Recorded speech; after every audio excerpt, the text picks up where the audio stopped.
Good evening, I'm Nima Rajan, and this is Forum Daily for Thursday, May 26th.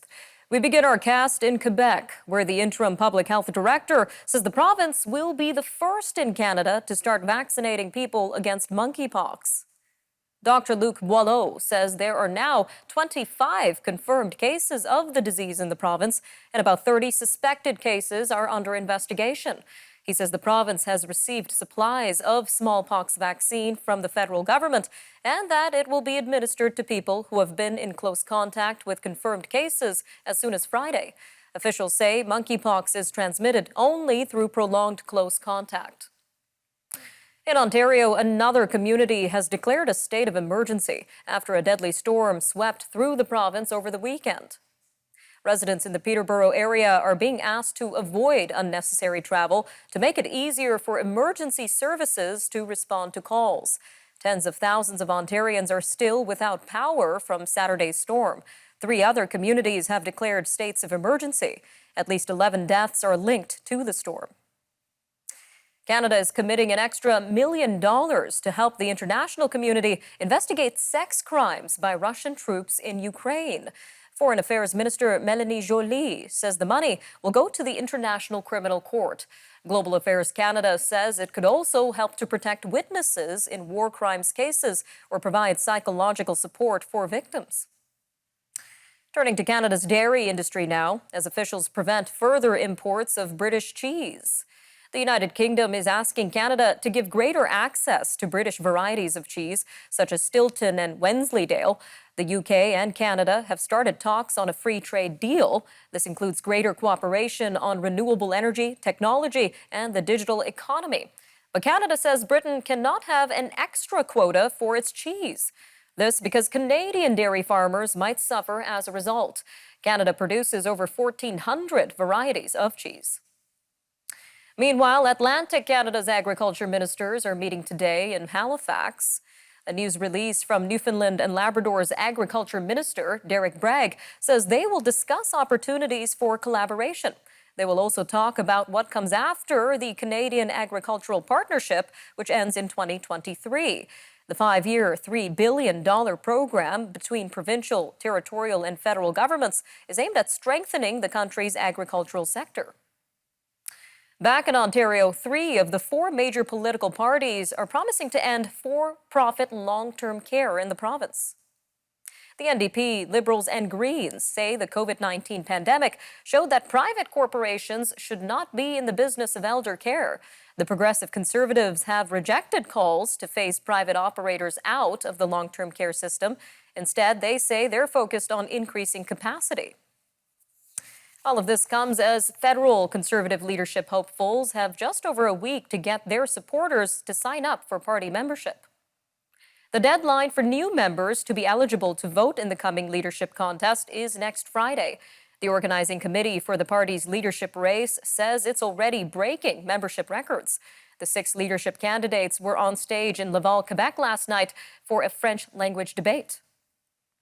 BC Premier John Horgan had a nasty surprise at the front of his constituency office in Langford. Police are investigating a pile of manure that was left at the front doors of the office. Supporters of Save Old Growth claimed responsibility for the action and likened the government's policies to manure. Co-founder Zane Huck says a majority of residents want the government to ban old growth logging. He warns if the premier rejects the will of the people, then he should expect people to engage in more nonviolent direct action next month.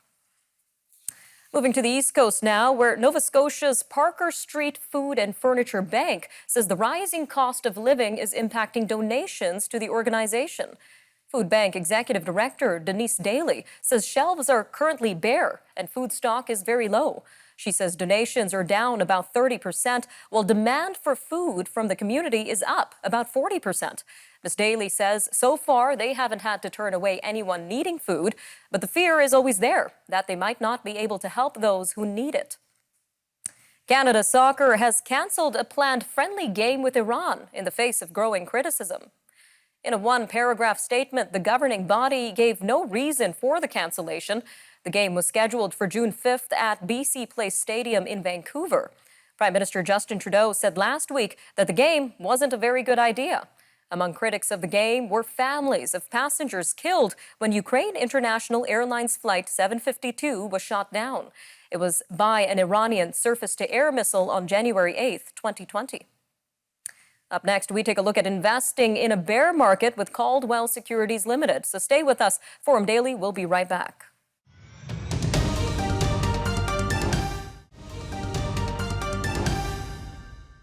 Stocks rose broadly in morning trading on Wall Street Thursday as investors cheered a strong set of quarterly results from Macy's and other retailers.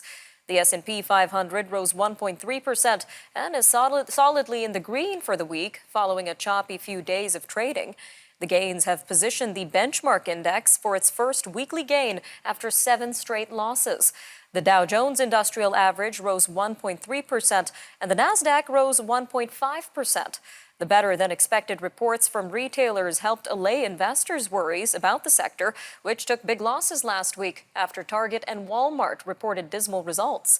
Meanwhile, as investors come off the high of the bull market last year, concerns are rising around quelling your emotions during a bear market. Well, joining us now to help us unpack this is Mr. Thomas Caldwell, chair of Caldwell Securities Limited. Sir, welcome back to Forum Daily. Thank you, Nima.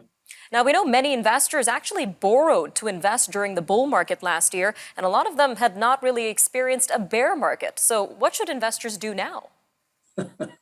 Well, you can't give a blanket piece of advice. Let me tell you one thing. One of the smarter things I did when I started our firm well over 40 years ago was no margin accounts. We felt investors should not borrow money to buy securities. It's one thing to be down 10 or 20% in a market. It's a completely different thing to be wiped out. And that's what happens when you use leverage. That is, you borrow money to buy securities. I think people were kind of lulled into the fact the market was continually moving up. And if they didn't have any money, they could borrow money and invest.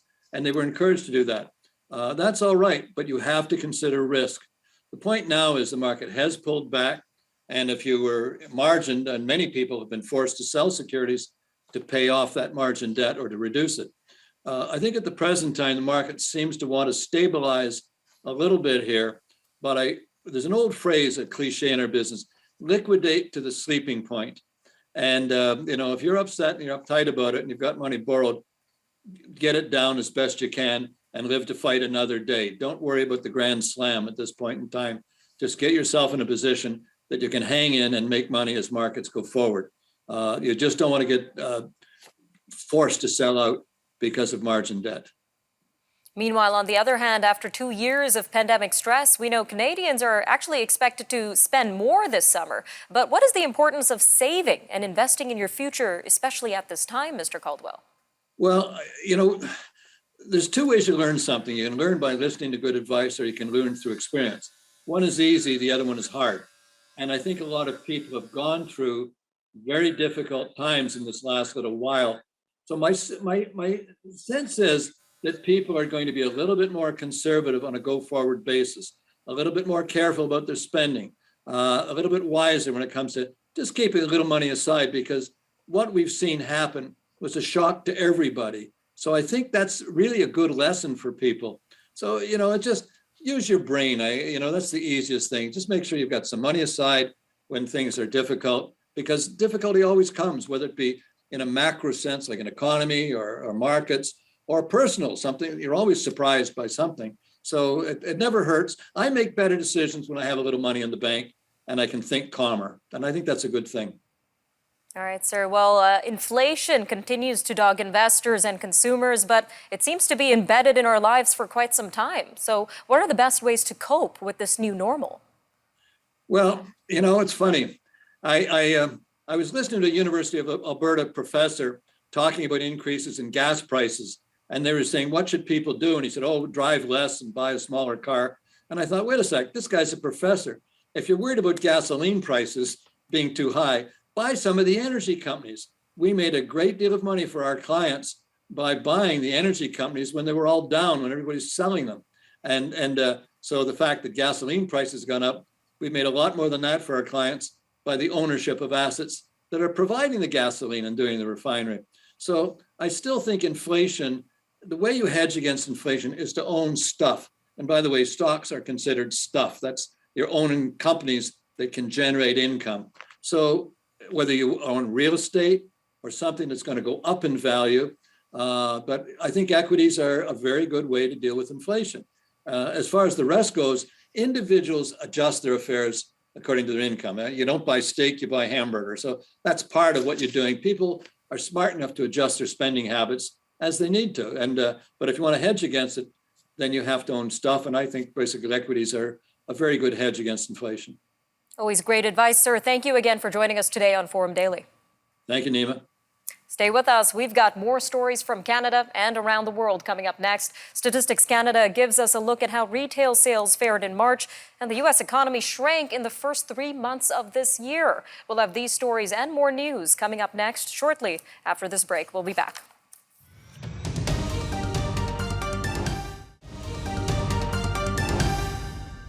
Canada's transport minister says Russia's war in Ukraine has shifted the Biden administration's relationships with America's trading partners.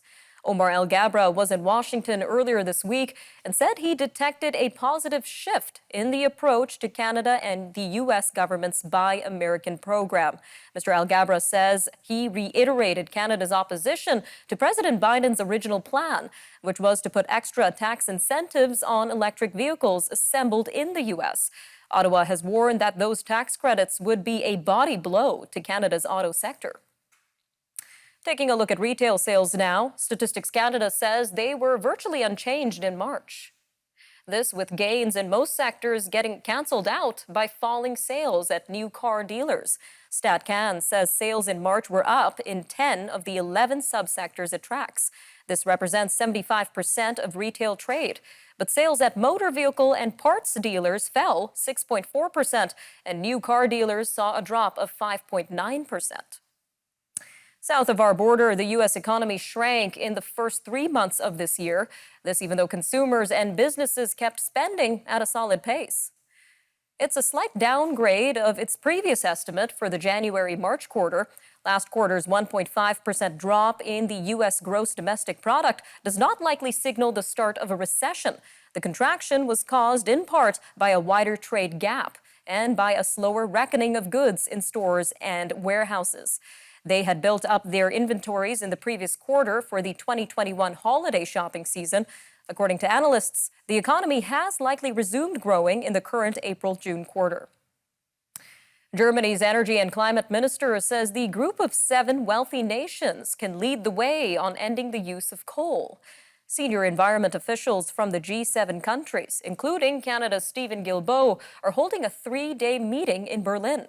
They're seeking to agree on common targets for the shift from fossil fuels to renewable energy, which researchers say is urgently needed to curb climate change. Germany's Robert Habeck says the G7 can take a leading role in ending the use of coal for electricity and decarbonizing transportation. Meanwhile, German Chancellor Olaf Scholz has expressed hopes for global cooperation on climate change, hunger, and war. This comes as dozens of climate activists demonstrated in the Swiss town of Davos.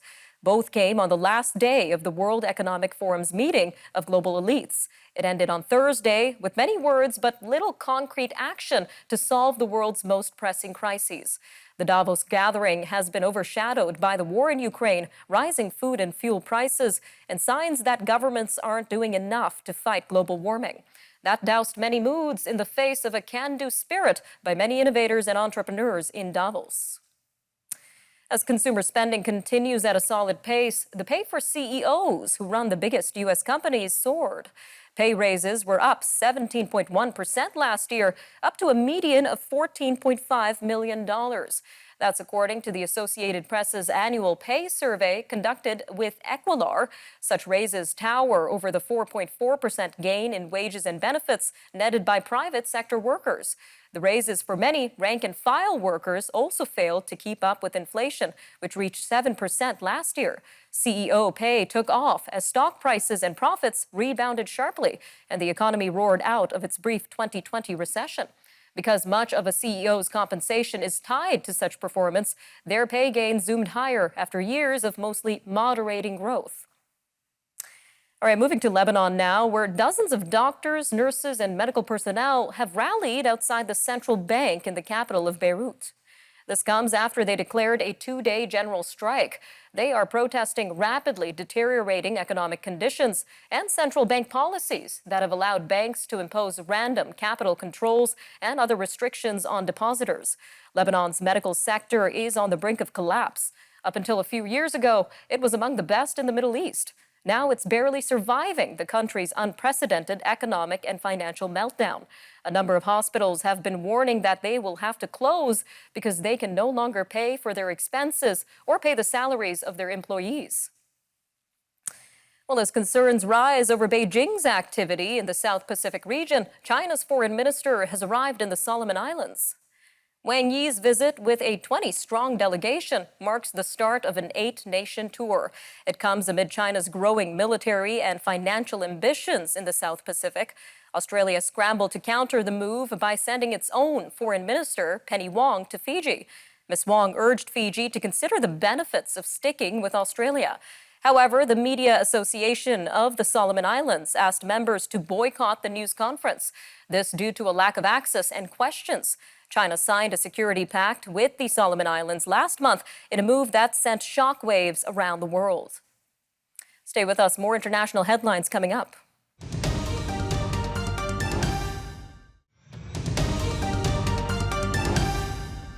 Law enforcement authorities in Texas are facing questions and criticism over how long it took to put a stop to a deadly rampage at an elementary school in Uvalde. A police official confirmed today that when the gunman arrived at the school on Tuesday, there was no school safety officer readily available. 18-year-old Salvador Ramos killed 19 children and 2 teachers. Officials say more than an hour had lapsed between the gunman entering the building and when he was gunned down by a Border Patrol team. Well, this comes as U.S. President Joe Biden says he and his wife will travel to Uvalde, Texas in the coming days. He says they hope to bring some little comfort to people who lost a child or a loved one in the massacre at the local elementary school this week. Mr. Biden says Americans must ask what needs to be done to stop the carnage in their country. But the prospects for reform of the nation's gun regulations appear dim. This with repeated attempts over the years running into Republican opposition in Congress. All right, turning to the war in Ukraine now, as Russia says it expects the country to recognize the existing situation and accept Moscow's demands. A spokesman for the Kremlin says Moscow expects what he described as the understanding of the real situation. Russia has previously demanded that Ukraine recognize Russian sovereignty over Crimea and that it acknowledge the independence of separatist regions in the east. Ukrainian officials said in March that the status of those regions could be discussed later, but in recent weeks they have toughened their stance. Meanwhile, Japanese and U.S. forces have conducted a joint fighter jet flight over the Sea of Japan. It was an apparent response to a Russia-China joint bomber flight while U.S. President Joe Biden was in Tokyo. Wednesday's flight was also held hours after North Korea fired 3 missiles toward the sea between the Korean Peninsula and Japan. This included an intercontinental ballistic missile. Moving to Greece now, which has told the head of the United Nations that Turkey is directly challenging its sovereignty over islands in the eastern Aegean Sea. The 4-page letter to Secretary General Antonio Guterres accuses the Turkish government of pursuing a hostile and revisionist policy that is destabilizing the region. The letter, dated May 25th and signed by Greece's permanent UN representative, was seen by the Associated Press on Thursday. Greece and Turkey have been at odds over sea boundaries for decades, but the disagreement flared in 2020 as oil and gas exploration in the eastern Mediterranean intensified. Turkey is demanding that Greece demilitarize its eastern islands, maintaining that the action is required under 20th century treaties. The United Nations Special Rapporteur on Human Rights in Afghanistan has expressed concern over the deterioration of rights in the country. He called on the ruling Taliban to reverse new restrictions on women. Richard Bennett spoke to journalists on Thursday at the end of an 11-day visit to Afghanistan. He says the ruling Taliban have failed to acknowledge the magnitude and gravity of the abuses being committed, many of which were done in their name. News of a tragedy came in this morning in West Africa, where the president of Senegal says 11 newborns have died in a fire that broke out in a neonatal unit. Authorities in the town of Tivaouane said only 3 babies could be saved after a short circuit caused the blaze. Last night, President Macky Sall expressed his condolences to the families of the 11 babies who died in the fire. Well, it looks like Twitter is having to dig deep into its corporate pockets to settle a federal lawsuit that claims it did little to protect the privacy of its users' data. The social media site will shell out $150 million to end the claim. Twitter also agrees to implement new safeguards to keep users' data private. The Justice Department and the Federal Trade Commission say Twitter was lax with their security over a 6-year span. This even as it misled users about how well their data was protected. It's one of the few feel-good stories to come out of the largest wildfire in the U.S. Firefighters in New Mexico have rescued an abandoned newborn elk calf. It was found amid the ashes from the blaze. A Montana-based firefighter says he happened upon the motionless calf on the ground of a fire-blackened forest as he was trying to snuff out lingering hotspots. Nate Sink says he didn't know whether the baby elk was dead or alive. Wildlife officials discourage interaction with elk calves left alone in the woods, so he searched around first for signs of the mom, but found none. The 32-pound bull calf was taken to a nearby ranch for care. It's been appropriately nicknamed Cinder. Well, it's good to see Cinder in good health. All right, I'm Nima Rajan, and that'll do it for your look at national and international news for today. Remember, for more news on demand, you can always visit our website or follow us on Facebook, Instagram, and Twitter. Take care, Canada. We'll see you next time on Forum Daily.